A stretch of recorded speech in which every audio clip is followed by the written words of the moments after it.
Hello everybody, welcome to the ESI Focus, where I delve into a specific sector of the esports industry with a special guest. In this episode, I'm joined by Jaycie Gillyweed Gluck, the Senior Vice President of Media at Wisdom Gaming, as we discussed esports production and fan engagement. We dived into topics such as how broadcasts utilize solutions to engage with fans, and also how to keep fans in the moment during productions. This is the second episode of our series on esports broadcasting, which is supported by live production technology company Ross Video. For those who are unaware, Ross Video powers live video productions for global viewers daily by distributing and building live production technology solutions. And honestly, we're really happy to have them on board supporting this podcast series. So that's enough of me. Without further ado, let's get into the episode. So, Jaycie, it's an absolute pleasure to have you on the ESI Focus for this episode. Obviously talking about, engagement, fan engagement, production. I thought no better of a person, but genuinely, for people who don't know much about you, could you kind of give a bit of a background on yourself?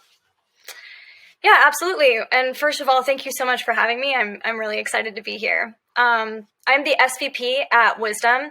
I got my start in gaming and esports several years ago as a content creator, and eventually became a commentator, becoming one of the premier commentators for the Heroes of the Storm Heroes Global Championship. I started doing other talent work from there and eventually transitioned off of talent work to go work for Psyonix as their esports broadcast specialist. And I worked there for a little over a year before coming to Wisdom to start building out their production capabilities. As SVP of Wisdom, I manage our products and our services, so all of our internal owned and operated IPs, and then all of the services that we provide to our partners as well as our own internal teams. That's really interesting. I think what's mega interesting about that is the fact that you've kind of done it all in terms of broadcast and production, from doing commentary to actually working in the production side of things. And I think it'd be very interesting. Just off the back, do you think that kind of helps knowing that you have all this kind of production experience, but also from both sides, from an on-camera personnel standpoint, but then also from a background standpoint? Yeah, absolutely. I think having all of those different experience points in the industry has definitely helped me out big time. I got to learn a lot about broadcast when I was a commentator and a talent, just by, sitting in the back rooms and backstage and absorbing how the broadcasts are actually made. And that has really helped in me being able to, help our team as our production team grew in how we're approaching our broadcast, making sure that we are thinking about it from all angles and making sure and, how we're working with talent to make sure that their ideas, we can integrate them to the best of our abilities. So what are some of the broadcasts that Wisdom Gaming right now work on in terms of like the titles and the publishers that you guys work with? Yeah, so we do a lot of different broadcasts. We have our own owned and operated internal IPs, Giant Slayer, Heroes Hearth. So we run like a Heroes of the Storm League, CCL. We also run fight nights in different Riot games underneath the Giant Slayer brand. Additionally, we have an esports org, Torrent, and we do broadcasts for them, like some of their RLCS broadcasts. And then we have the Minnesota Varsity League, which is a high school esports league that runs in Minnesota, and we have broadcasts there. Beyond that, we also work with different partners, and I think the one that people most know us for working for would be Riot Games. We love working with Riot, and we run a lot of different events for them.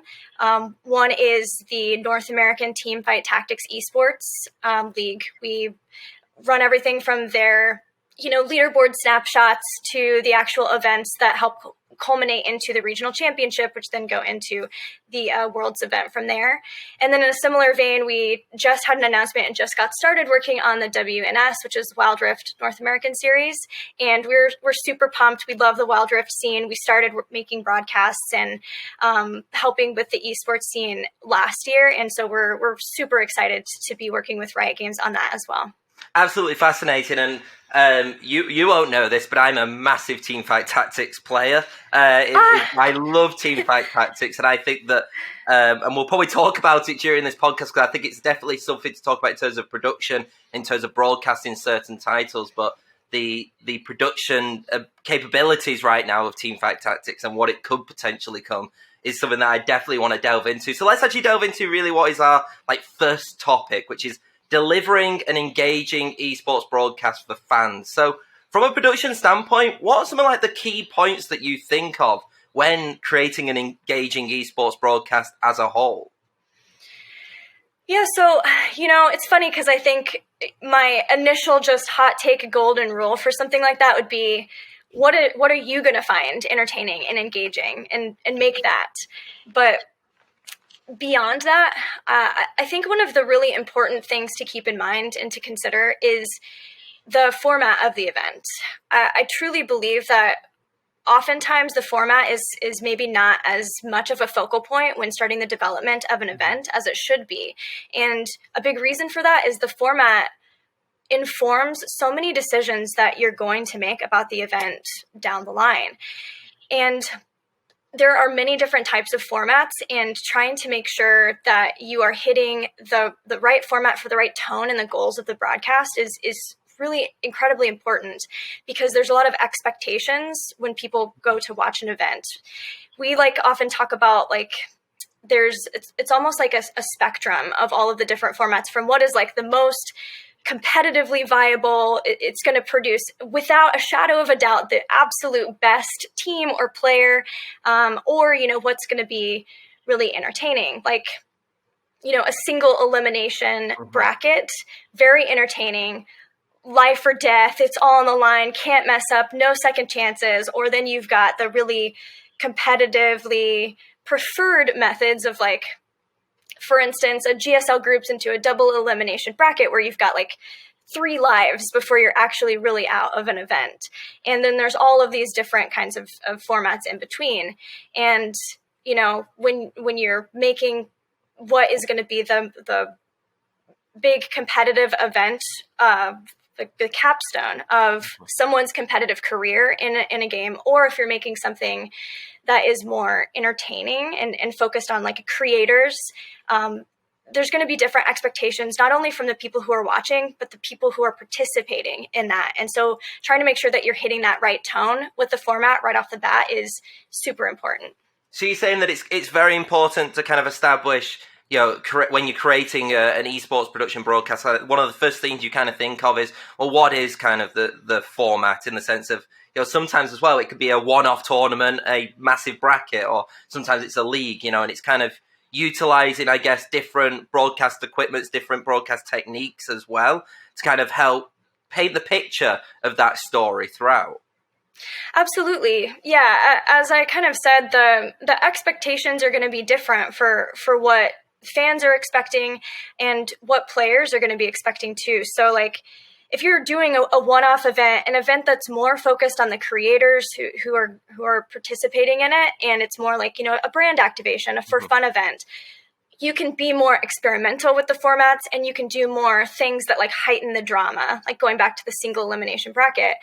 But if you are doing something that is going to be leading on to a world championship, for example, or a regional championship, you really want to make sure that you have set a stage for players to feel like they can give it their all and be happy with how the competition has been set up, so that, they've had every possible chance to be that team that gets to move on or to win the entire thing. Yeah. And I guess it's about providing a kind of simple story and a simple directive and a storyline for viewers as well, isn't it? I think if you come into an esports broadcast, at least in my opinion anyway, if you think I'm wrong, then please do say. But I think that when people go into a broadcast, especially if they are new to the scene, then actually establishing a story straight away and knowing, okay, this is what the broadcast is going to be about, is kind of a main part of actually sorting out a broadcast production as a whole. Oh yeah, absolutely. It helps even as much as talent be able to explain and know how to talk about the story of the event through the format too. Because Because you're right, when you come in and you see like a double elimination bracket, for instance, you very quickly understand, oh, someone could drop down early and have to battle their way all the way back. And like, I'm looking and excited for if that happens. And that happened a lot when, RLCS had double elimination brackets. One of the best stories of like RLCS, I think still to this day, is when Cloud9 did that in season 6 of the RLCS. So yeah, it really does help set the stage quickly for a viewer when they can come in and see what that format is going to be and have the expectations of where the cool stories might be. From then like a technical standpoint then, like behind the curtains from like production equipment, what some equipment do Wisdom Gaming actually use to make sure that these kind of stories and these broadcasts run smoothly? Because I'm guessing there's a lot more than just a couple cameras, essentially. Yeah, there's a few things for sure. Right now, we run all of our broadcasts remotely because of COVID. And actually, we have developed our production capabilities under the COVID landscape, so to be remote. And so we use a variety of like software and cloud-based systems. The principal one we use is vMix. That's for the switching and the call functionality. We use Singular, which is a cloud-based graphics platform for our graphics operation. And then we use Discord for our production comms. One of the fallbacks or the downsides of this is that your director is wearing many hats. They're the director, the technical director, the audio engineer. Sometimes they're observing. And so we're really excited to be able to move into our brick and mortar broadcast studio and increase the capabilities of what we can do. We're going to have 2 control rooms. One is going to be a room that's kitted out that's kind of designed to increase the functionality of those remote broadcasts with many instances of vMix, so we can move some of those roles off of the one human being who is doing them. And then our big control room, which is going to support our sound stage, is going to have state-of-the-art, top-of-the-line ROS equipment. We're going to have expression for graphics. We'll have a Mira for replay. We'll have a Tria as well. And then, of course, a ROS switcher. So I know our team is incredibly excited to get in there and start running broadcasts. It's going to be amazing to see just what this really stellar team has, what they've been able to accomplish so far, and seeing what they'll be able to do with all of that equipment at their fingertips. I think it's very interesting when you brought up ROS, because actually our episode prior to this is talking about ROS video and all the technology which is behind that, and kind of, making sure that everything runs as smoothly as possible for the people who are then doing the production side of it. So really interested that you brought up ROS. And I know, I believe, was it Mall of America? I'm not too big on like the US venues and stuff, but I think you've partnered with Mall of America, I think it was as well. And that must be a big project for you. And how much is that going to kind of enhance production as a whole for you? No, you've got it right. We are so excited to be partnered with Mall of America to have our broadcast studio there. And it's going to be a partnership that is incredible for us in so many different ways.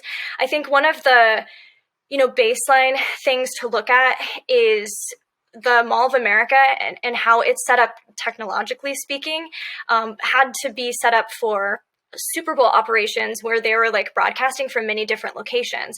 So we actually have the capabilities not only to broadcast from inside of our venue, but also from different shared spaces and event spaces throughout Mall of America. And they do hold some pretty big events. They have their Huntington Bank Rotunda, which can seat many people and have thousands coming to watch. There's a giant Jumbotron screen in it. And then there's additional areas where you can set up to hold really cool events.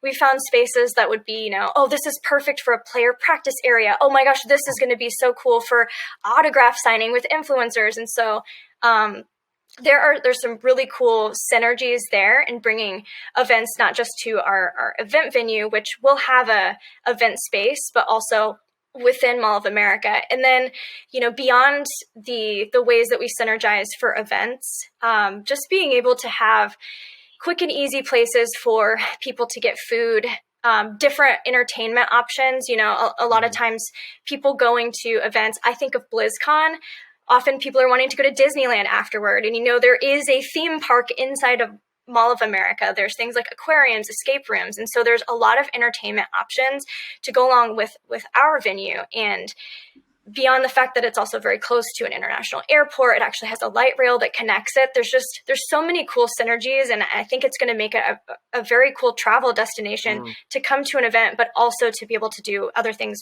within the mall and the Twin Cities.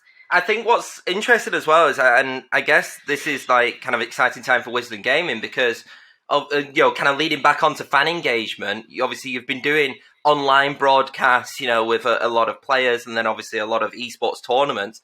And fan engagement still does apply then in person. Is it kind of different, trying to find out different techniques of how to kind of keep a player engaged when right now, where they're watching us here, as opposed to being physically in an arena? Or is that something that you're just going to have to work out?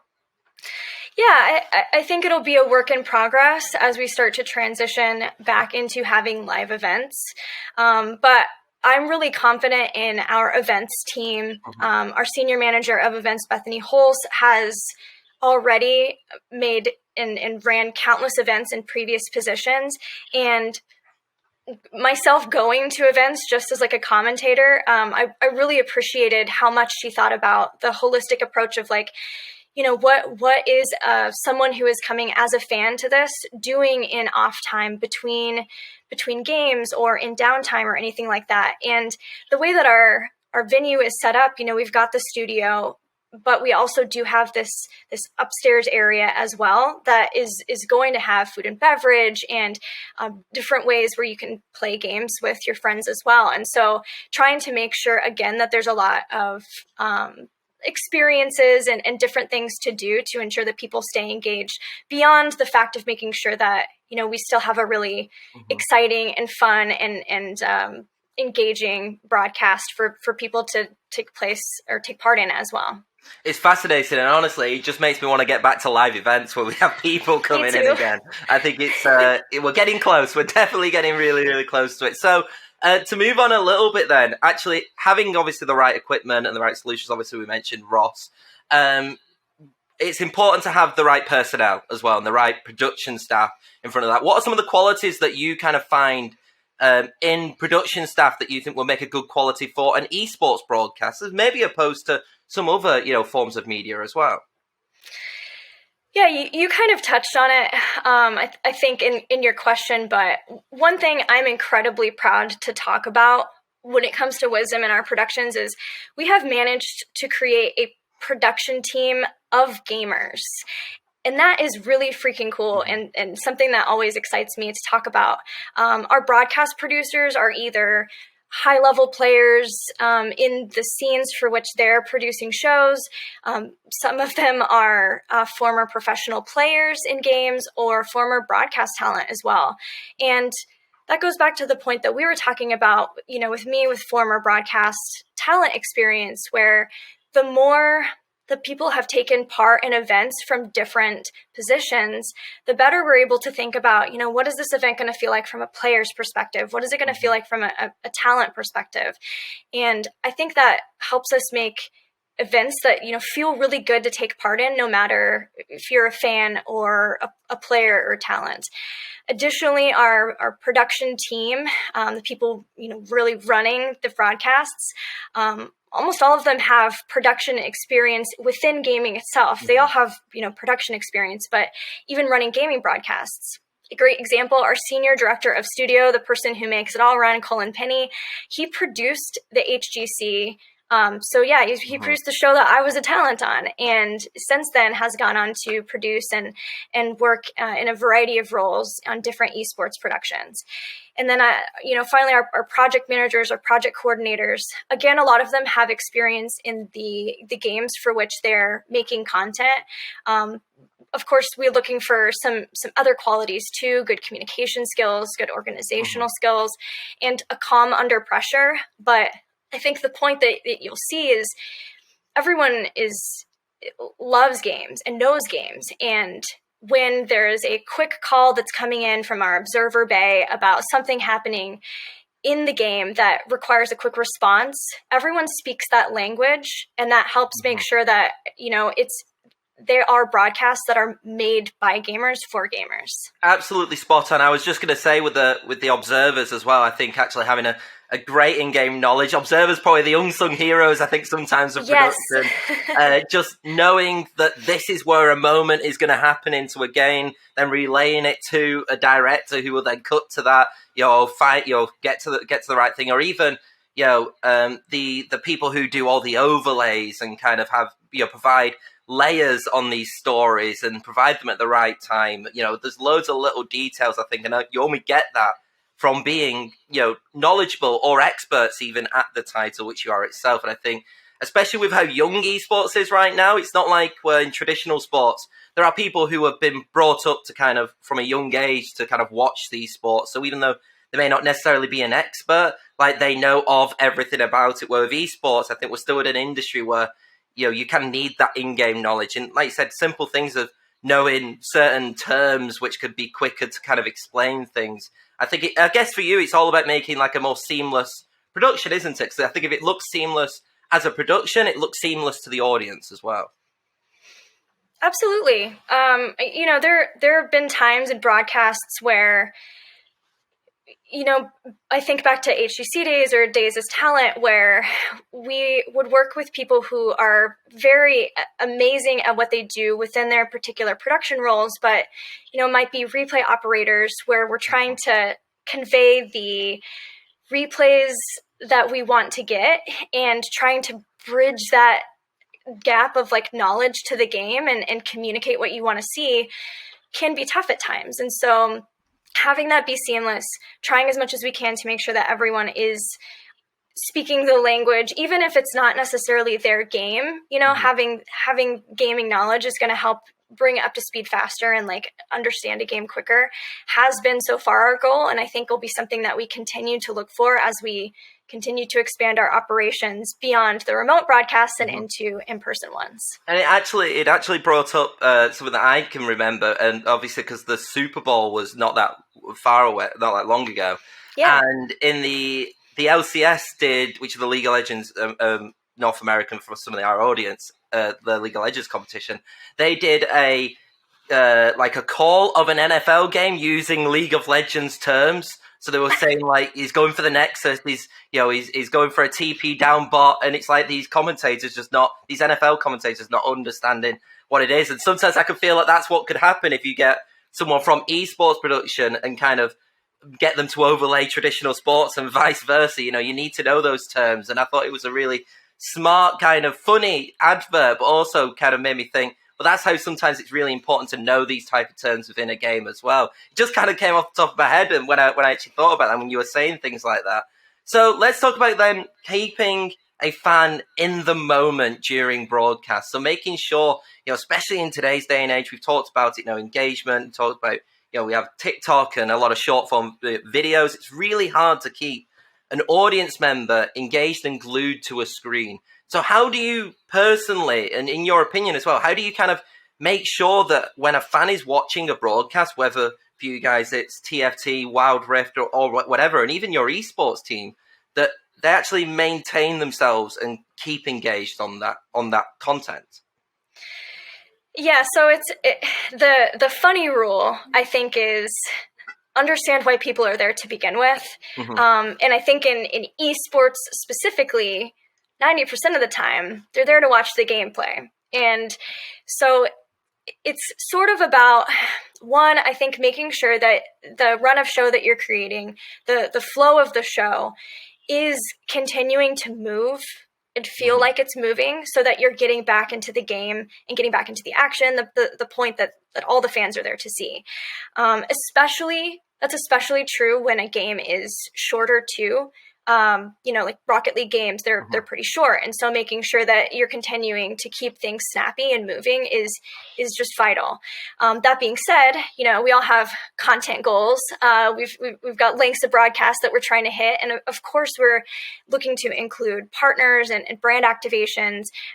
We've got things that we have to do fulfillment wise for partners. And so that's where you start hearing a lot of people talk about, what are unique and engaging ways to integrate brands into these broadcasts that feel authentic, but also are going to be, for lack of a better term, that may cause FOMO if people miss out on what you're doing with those. So, an example I'll use here is we did a Rocket League broadcast last year.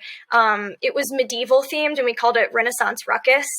And we had a partner, PSD Underwear, and we wanted to have, some fun, unique way of having them be a part of the broadcast. And so we hired a Rocket League commentator who also has a music background and makes music. And his whole purpose, like why we hired him as a talent, was he was the bard, and he made songs about underwear. Like he had one where he pulled some of the underwear out from underneath his bard hat, because we also did a costume stipend, of course, for all of the talent, and they're amazing and wanted to do it. And so, yeah, he made songs that were about the sponsor, and those were moments that the audience did not want to miss. They wanted to experience it live in the moment with everyone else who was there, and that's one of the ways that you want to make sure that, when you are having to pull away from gameplay, do things that people aren't going to want to miss anyway, and keep them engaged until you can get back into the game. Definitely. I feel like sometimes the hardest part of any broadcast is to, not dead air, but fill that time between, games, between the action, which, like you said, primarily is what a fan would want to watch. How important then is it with kind of like new technologies which are coming through? Obviously, we see it a lot now with the boards where people can like circle on, and there's a lot new like different technologies in terms of actually how commentators and how analysts can also kind of interact with fans and with broadcasts. How important is that now that these technologies are coming through, and has that helped a little bit in kind of making sure that there's a little bit more quality in the content between the games?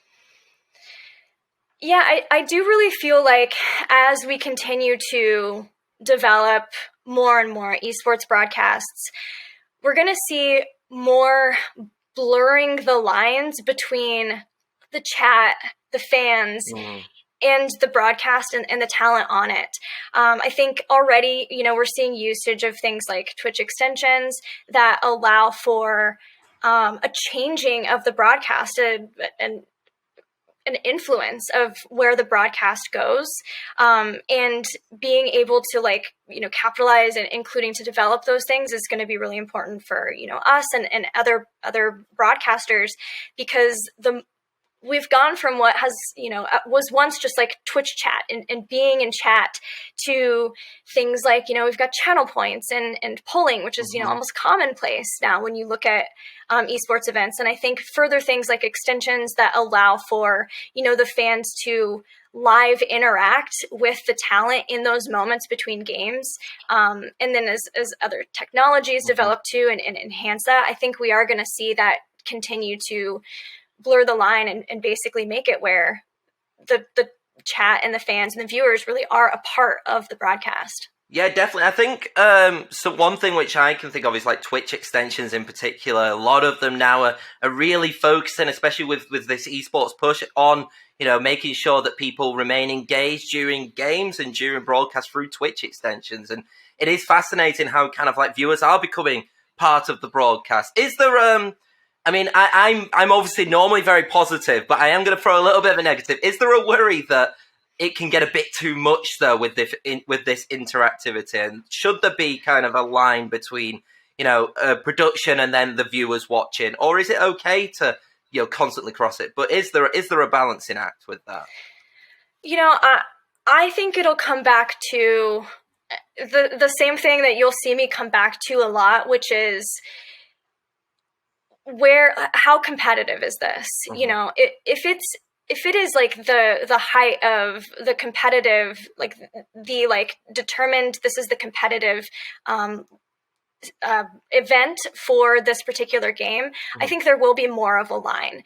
And that's especially true when you get into the game. Like, there may not be as much, and there may be more interactivity, and it probably should be when there's out of game segments. But I think at the end of the day, keeping that gameplay at least separate from on-screen interactive elements, I think will be really important.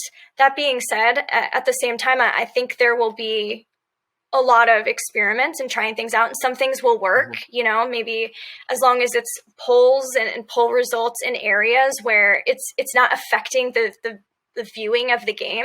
Those things I think will be great and will continue to bring people in, but it's just about making sure that it's not taking away from the gameplay in those particular situations. I think as well, it's you kind of hit the nail on the head, really, in the sense of, like, I think eventually we're going to see creator tournaments have certain broadcast solutions, and the way that they produce things being a lot more different, a lot more like trolley, not really trolley, but you know what I mean, a bit more interactive, a bit more fun. Whereas then we're probably going to get, like, for example, like the League of Legends World Championship Finals is not going to have, like, the same kind of interactions along with it. It could be, you can have a balance between what is considered like an elite professional tier 1 tournament and then a streamer tournament. And I think as the world kind of keeps embracing esports and as more companies start developing these solutions, and Twitch kind of allows more of kind of freedom for these extensions to be created as well, I think you're right, it will cause kind of differences in broadcast. And it kind of then fits onto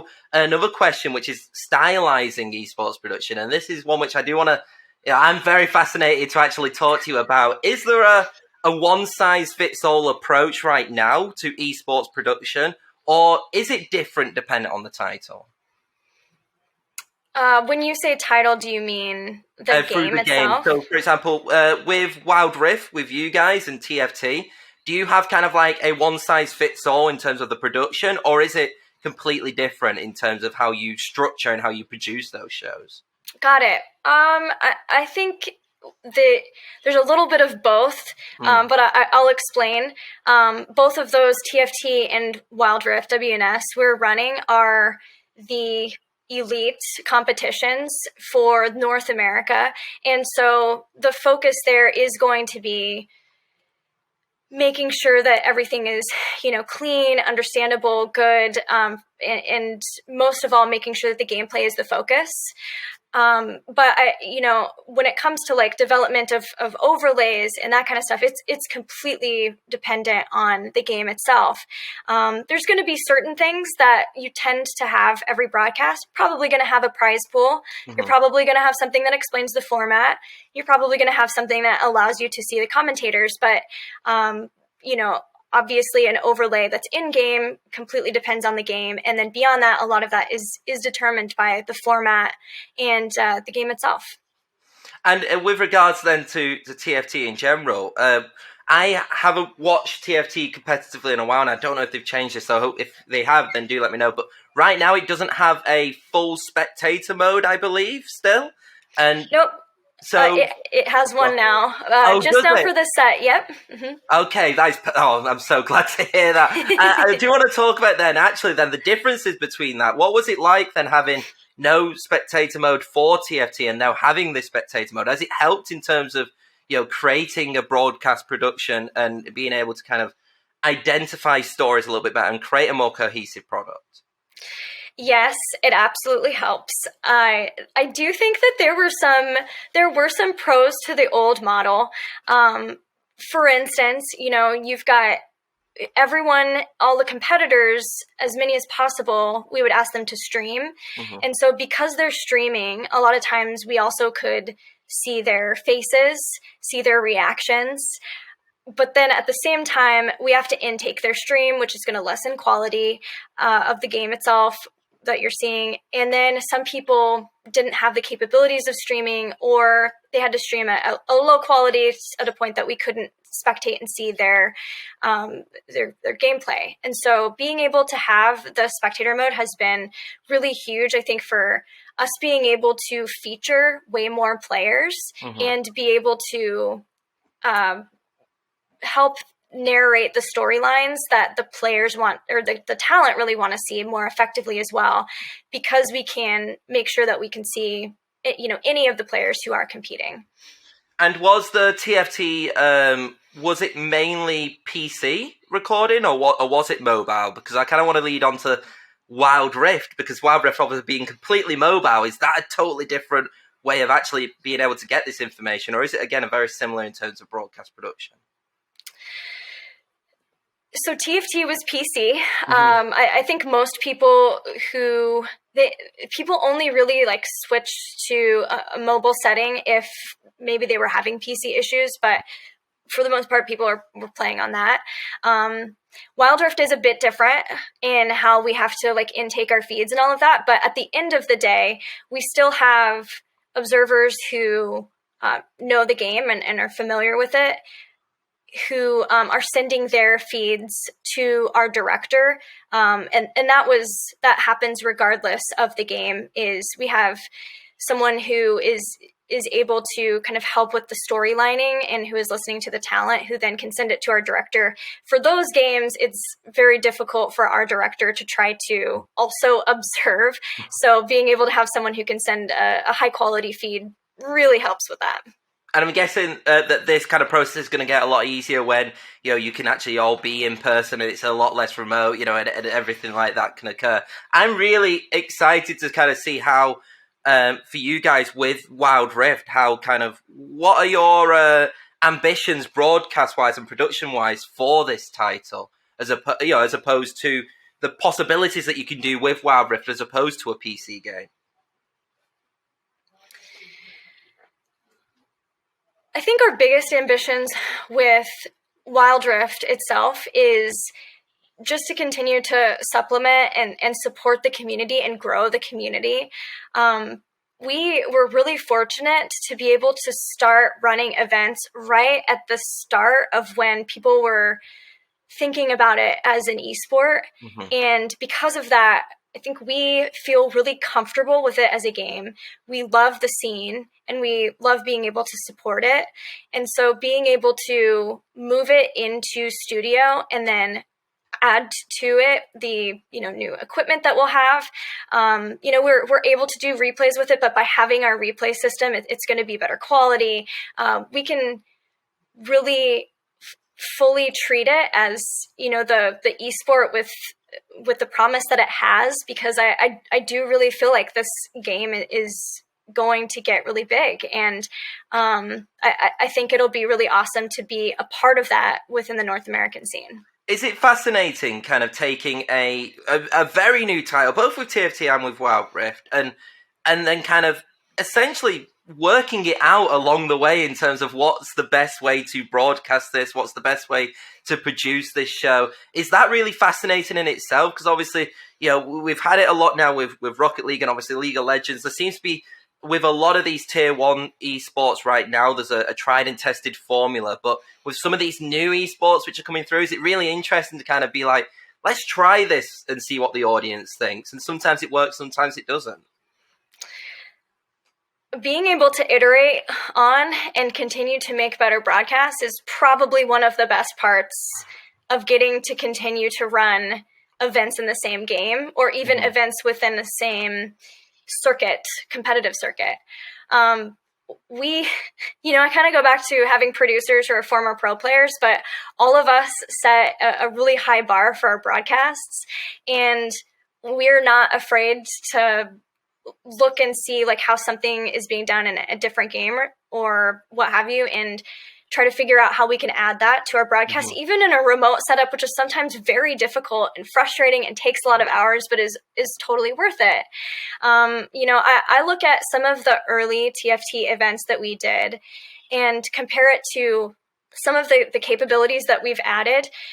Things like, this set in particular, we've tried to figure out, how can we graphically better show things like the augments and make sure that information is available, because it's important for it to be available for viewers and for the talent to see, to understand the decisions that the players are making. So we never stop trying to make our broadcasts better. That again goes back to how cool it'll be when we're out of a studio, because I know that we're going to have like a lot more things to play with in that improvement process. So where do you see then, as we kind of wind it down a little bit here, where do you see then the future of esports broadcast going? Obviously, this is a mega topic, but in terms of like from we'll start with from an online standpoint, and then we'll talk about live events in a little bit. But from an online standpoint, where do you see kind of esports broadcast going in the next 3-4 years? Something we talked about was those engagement tools, things like the extensions and what have you. Obviously, I feel like we're going to continue to see development into those in ways that we can keep audiences engaged. I think another thing to keep in mind too is, while COVID may have sort of like forced the hand in the development of things like virtual sets, I really do believe that won't just go away once we can do in-person events again. And I think, trying to continue to push the mold in things like, the ALGS set, which, is in dropship, like that's pretty cool. Like making it to where, again, the audience is right there, even if they can't be right there for an in-person event. Like those things are going to be really continued to like further and push as technology develops. I think virtual sets is something that is fascinating. And is it there 100% there yet? No, but it's going to keep developing. And I completely agree with what you're saying about virtual sets. And I think as well, if virtual sets can become effective and affordable for tournament organizers and tournament operators who necessarily can't book out a live venue or a live event, or have a venue, I think that could be a game changer in terms of how esports is delivered for certain tournament operators as well. I think it opens the possibility of providing a nice set, an actual, an engaging kind of product for at least, in between those games, without having to have like an analyst desk physically in there. Do you think it's going to get to a point where everything is going to be virtual? Probably not. I feel like it's always best to, I guess, and I'd love you to talk about this in terms of like differences in terms of online and offline from commentator's perspective. I'm guessing that it's a lot easier to talk about things, to do discussions when it's on a desk as opposed to online. Sorry, but I do think that virtual sets are something that are going to be fascinating. But yeah, could you touch on that just in terms of like a broadcast standpoint? Is it a lot more easy to have the flow of conversations when you are offline as opposed to doing it remotely? It's way easier to be in person. You've hit the nail on the head. I mean, like even here, I'm looking at a webcam, this lifeless thing staring back at me, and trying to pretend that I'm like, looking at you having a conversation, right? So yeah, it gets so much easier when you're in person. Even things like commentating, when you're trying to play-by-play and you're hoping to interweave your play-by-play together, being able to have hand signals and all of that. When you have big desks, and it's remote, the commentators have actually come up with like some really amazing methods of being able to seamlessly have a conversation despite it being 4 people remote, which is like normally pretty hard, but even still, it just feels better when you're in person. You're going to feed off of each other's energy. And of course, if there's an audience involved, you're going to feed off of that energy too. I think that goes for commentators.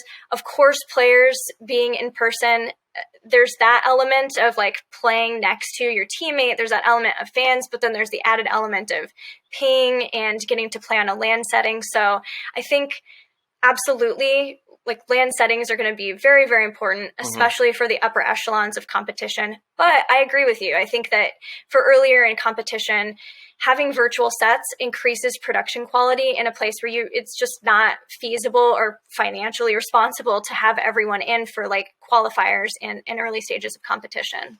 And I guess the difference between offline and online from a broadcast perspective as well is that if something goes wrong, you can normally have someone come onto the scene and they can fix it. Where if it's obviously, for example, how many times has it happened in esports competitions where a caster's microphone has just gone on a remote broadcast, and it's like, well, what do you do? They're trying to then get, you probably got production on the phone trying to tell them to fix it certain ways. Well, obviously, if it's offline, it's completely, they'll just quickly run, get it fixed, and go through and stuff like that. So I guess there's loads of little different intricacies when it comes to offline and online broadcasts.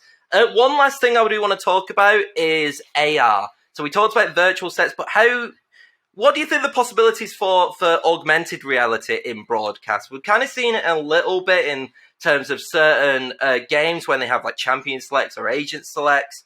You see a graphic of the champion, a lot more animated, especially when a lot of games which have like picks and ban phases and stuff like that. What do you think about the potential for AR? And do you think that enhances broadcasts? Yes, I do believe AR enhances broadcasts. I also believe that there is a long way to go in the continued development of the technology. But I think as we continue to look to make esports and gaming events more spectacles, and trying to get, huge amounts of fans in one place to enjoy these momentous occasions, AR is one of those technologies that can make an event feel larger than life. And things like the champion select, things like having giant champions fall to the stage, right? Like these, when people are watching from home and seeing these kinds of things, it really does feel like it's an incredible moment that you'll remember for so long because you're experiencing it live and in the moment. So yeah, I think we'll definitely see a lot more as AR develops. Jaycie, it's been an absolute pleasure chatting to you. As one last thing, as SVP of Media at Wisdom Gaming, what do you personally want to achieve in 2022? So as SVP of Wisdom, my main goal this year really is just to put Wisdom on the map. And when I say that, I really mean that in two ways. The first is definitely physically with the opening of our location. It is the biggest goal that we as a company have this year is to have that location, an incredible grand opening with it, and then to get it pumping with a ton of awesome events. And so, having everyone be able to move in studio, being able to open our live event venue and have a home for esports in the Midwest there at Mall of America, that's super key to me and to the rest of Wisdom. And then the other way that I talk about wanting to put Wisdom on the map is just continuing to increase the quality of our content, continue making premium content, and continue to further getting our name out there so that Wisdom becomes, a household name in esports. Perfect. Thanks a lot, Jaycie. I really appreciate it. I could talk about esports production for a little bit longer. And I tried to keep the TFT chat as minimal as I could, I think. I think I did okay with that. But we'll probably talk offline for about TFT for another 2 hours or something like that afterwards. That sounds good to me. I appreciate you coming on. And for anybody who has enjoyed watching this episode, we've got a few other episodes on esports broadcasting, 2 more after this. If you want to watch the previous one on Ross Video, where we talk a lot more about the technological solutions which are available, then don't forget to check them out. But until then, I'll see you next time. And that's it for today's ESI Focus. I really hope you enjoyed this episode. It was an absolute pleasure to have Jaycie on. Just a reminder that this was made possible thanks to Ross Video. So if you do want to find out more about them, then check out their esports page at rossvideo.com. If you like the content that you see on Esports Insider, then don't forget to subscribe on YouTube or follow us on the podcast platform that you are listening to us right now. But until then, I'll see you next time.